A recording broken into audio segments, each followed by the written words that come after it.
Hey, before we dive in, a quick heads up.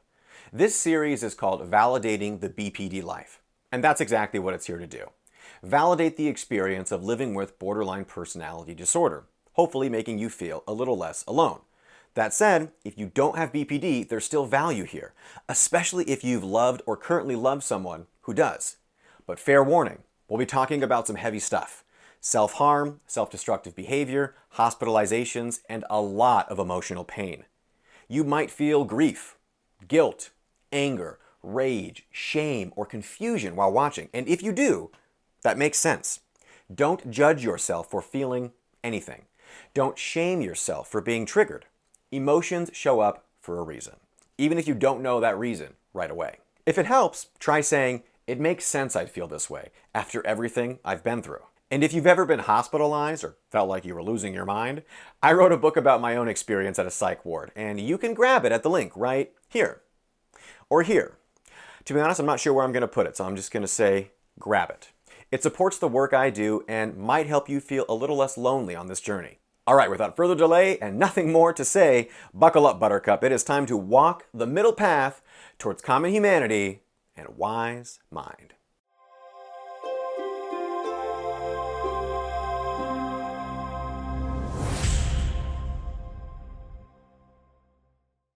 I knew I wasn't heterosexual long before I knew I had BPD. And still, when I finally got my diagnosis, it felt like a relief, a homecoming, a map for everything that never made sense. But queerness, breaking outside of the heterosexual norm, that did not come with a map. It came with sirens, warnings, a flashing red "Do not enter" that had been blinking in my body since before I could write down my own name. I was around 5 years old the first time I knew. Not what it meant to be queer, what it meant to be wrong.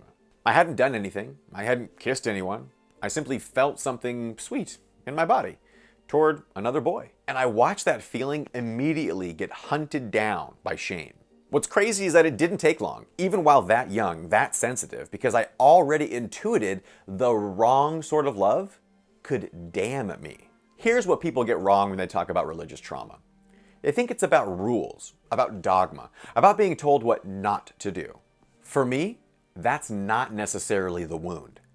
The wound is being told your feelings are dangerous, that your desires are demons, that if you feel too deeply, you'll lose God. And if you're a sensitive kid, a future emotionally intense adult, that lands like a curse. I grew up in a world where being anything other than heterosexual wasn't only a sin, it was worse than murder. Literally. In church, murder had nuance. Murder could be forgiven. If you loved the wrong way, though, you were given over. You had chosen hell. There was no parable, no mercy, only fear. And here's what that does to a nervous system like mine. You start to spiritualize your own panic. You call your shame discernment. You call your self-hatred conviction. You convince yourself that anytime your body wants to love or be held, you're under attack. So even when I deconstructed, even when I became an atheist, even when I knew more, the fear didn't leave. It flares, sometimes randomly. Sometimes when I see joy that looks like mine and wonder if I'm allowed to want it. That's the real story here. Not people accepted my mental illness more than my queerness. That was not my experience. Rather, we don't talk enough about what it does to a highly sensitive person to be raised in a spiritual war against their own capacity to love.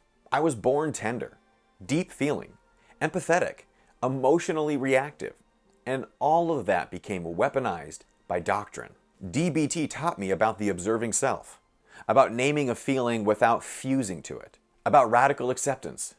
That helped me. Healing the theological shame, though, that's slower. It's cellular. It flares in quiet moments. It whispers through love songs. It clings to language like how I still struggle to say queer without flinching somewhere deep in my chest, without immediately invalidating the thought or arguing over the moral implications. I don't call this coming out because I never got to really go in, because I've always known, and that knowing had to hide under layers of theology, fear, and disembodiment. So this is not a debut, it's an unfolding.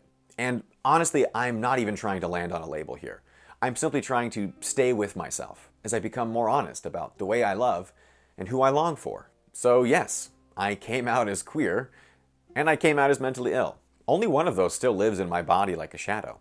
Only one still whispers that it's dangerous to feel good. Spoiler alert, it's not the BPD. If this sounds similar to your experience, I hope at the very least you feel a little less alone, a little more understood, and a little less bad. Because you're not bad. You're healing. Slowly, gently, sometimes uphill. And this is a slow process. So please, please, as we continue on our DBT journey on this destigmatizing of borderline personality disorder and what it's like to grow up living with it, be kind to yourself. It's a long road, so there's no need to beat ourselves up along the way.